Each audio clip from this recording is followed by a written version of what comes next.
I moved my laptop to the living room. There's more space around here, so I prefer that. That's why you see these other backgrounds behind me, but okay. In this video, I want to talk about when everyone speaks well of you.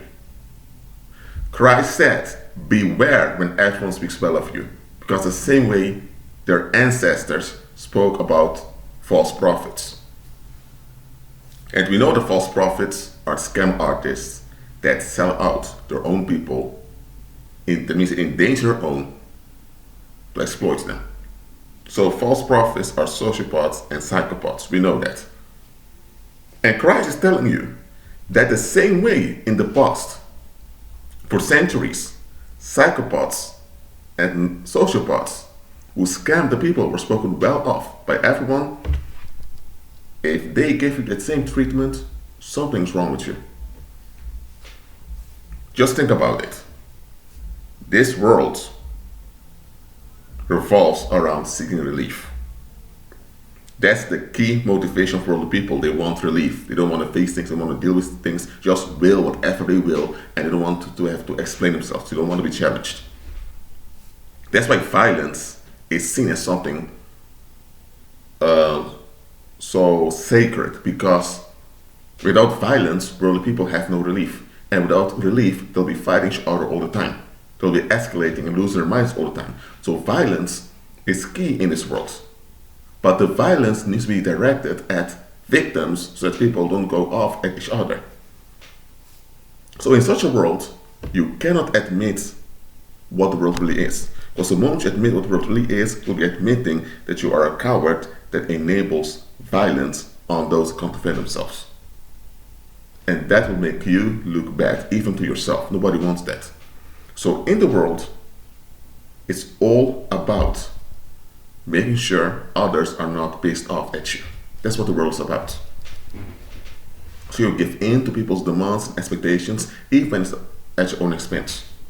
The moment you resist evil or resist violence, you show that you have character and responsibility. And that will backfire on the rest of the masses who just want to be left alone. That's why when you resist evil, people think, who do you think you are? It's an accusation because they don't want to have to face themselves.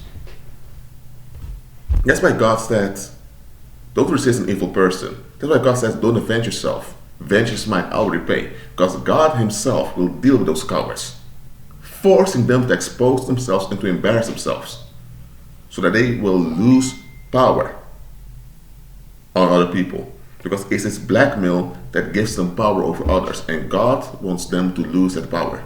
By you avenging yourself, you'll be giving them an excuse to hold on to their grip, by making you look bad. Because when you resist those that do evil, you can be seen as a perpetrator, even though that you're not the perpetrator.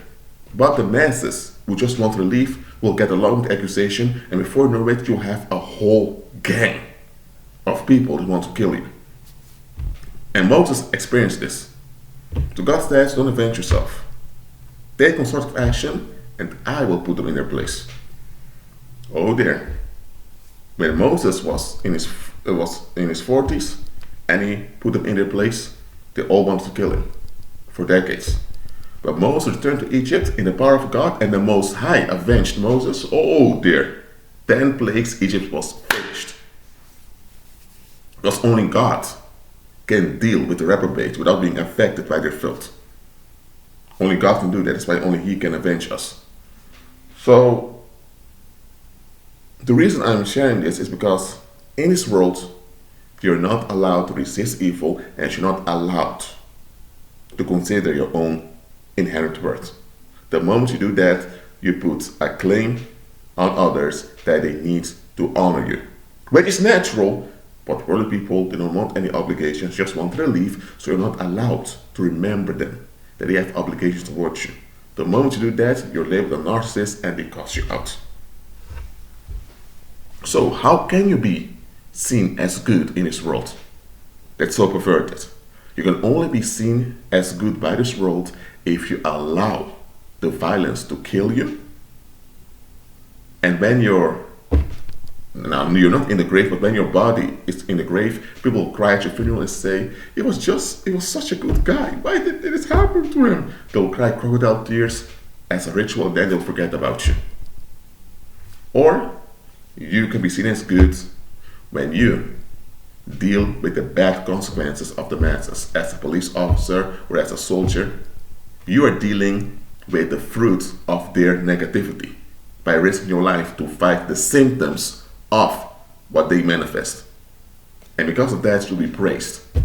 As a police officer, if you're killed, they will honor you. As a soldier, you die overseas, you're honored because you're dealing with the filth they manifest without addressing them for manifesting it. Or you have to be willing to allow people to victimize you. Then you are a good person. Then people embrace you. Then they want you around. Of course, there are healthy-minded, worldly people that are not like this. But this is what the world is in general. The moment you refuse to give in to the violence of society, you're in trouble. They'll come up with excuses to want to kill you. Why? Because they can't handle it that someone may claim, this is wrong. They can't handle that. If doing good and being a blessing to your community would guarantee people talking good about you, Christ would be spoken well of by everyone on the earth. The apostles would have been praised like celebrities. It didn't happen. Those that did good, those that contributed to the well-being of the human species, they were hated the most and they were victimized the most. And it's going on till this day.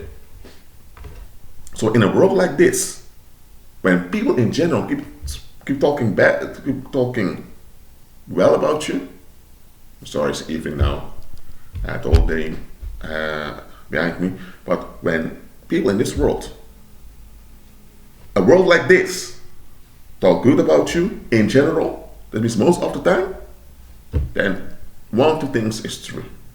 Either you're a pagan and you have an energetic bubble that diverts violence from you.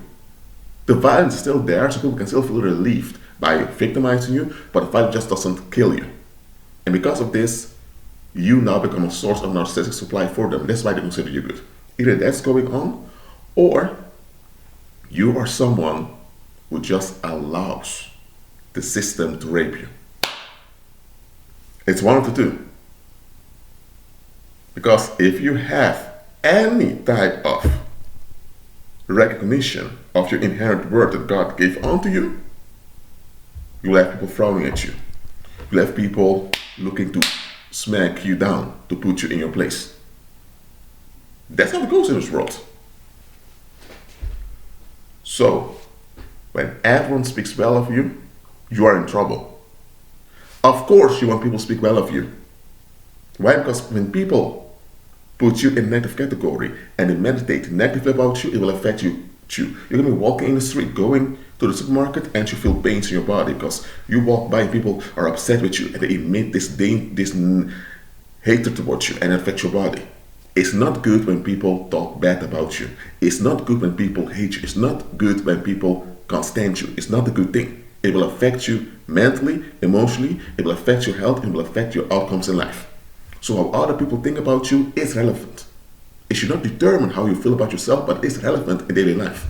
So you should want people to speak well of you. Just realize that in this world, having people speaking well of you will often cost you your sanity, your safety, and your long-term well-being. The one that should speak well of you is God himself. And when he speaks well of you, who dares to speak bad of you when God himself speaks well of you? When God himself speaks well of you, any reprobate dumping on you will embarrass themselves. They will humiliate themselves forever. God is laughing at them, thinking, how can you speak bad of this individual that I have established? And it's God's vindication we need to look for, not of society's. Look, And you should want to be at peace with others. You should want to get along with others. You should want people to speak well of you. That's a good desire. Just realize that in this world, for everyone to speak well of you, you have to be doomed. You have to be run over multiple times for people to feel relieved, and then they will all speak well of you. So don't look for everyone to speak well of you. It's not worth it. And look at this. When people are projecting negativity on you, when they don't like you, they can't stand you, when they vilify you, do all of that, they are revealing how pathetic and how cowardly they are. So if one day they stop doing it, you may ask them, hold on a minute, for the past months, you guys have been talking bad about me, treating me like trash, not valuing my human rights, not my human value, and now suddenly you want to talk with me again? So now you have something that you can use against them. Now you have something that you can use to force them to comply with justice. So now you have a leverage over them, and world people don't want this. So when people scapegoat you, there's one advantage that comes from it, and that is that you can use the past against them when they come to play the victim at your expense. But when everyone embraces you and they have a toxic motive, how are you going to resist that? If you resist their embracement, you'll be seen as the ungrateful and dysfunctional one, and that will be bad. But for you to embrace the embracement would also mean that you're trapped by their approval. So when everyone loves you, quote unquote loves you in the world, that's a worse thing than being scapegoated. That may sound very weird, but that's how it is. The one that's scapegoated sees how people really are. When everyone embraces you with this narcissistic attachment, it's very hard for you to see who they are. This love bombing by the community will blind you from seeing the wolves you're dealing with. But when people are fed up with you because they can't exploit you or they can't get rid of you, then you see how ugly and filthy they really are. And once they know that you know who they really are, they don't even want to fight you anymore because they'll be too embarrassed to encounter you. And that will be your advantage to divert their danger away from you. But when everyone loves you, you'll be under a threat of harm anytime you disappoint them. And this threat that something bad will happen to you if you disappoint them will wait on you. That's why you have people, they are charged with their communities and they end up killing themselves. And you would think, why would such an individual commit suicide? Everyone loves them. That's the problem. The love of the world is not real love, it's narcissistic attachment. And narcissistic attachment is narcissistic, it's toxic. It will pollute you and endanger you. So, walk in the love of God. Do not love the world system. Walk in the love of God. Walk in agape love towards everyone, but don't walk in love with everyone because not everyone is willing to walk in love. If they persist in their darkness, if they persist in their filth, let them remain with their filth and their darkness while you shake them out of you and you continue in faith. Be at peace.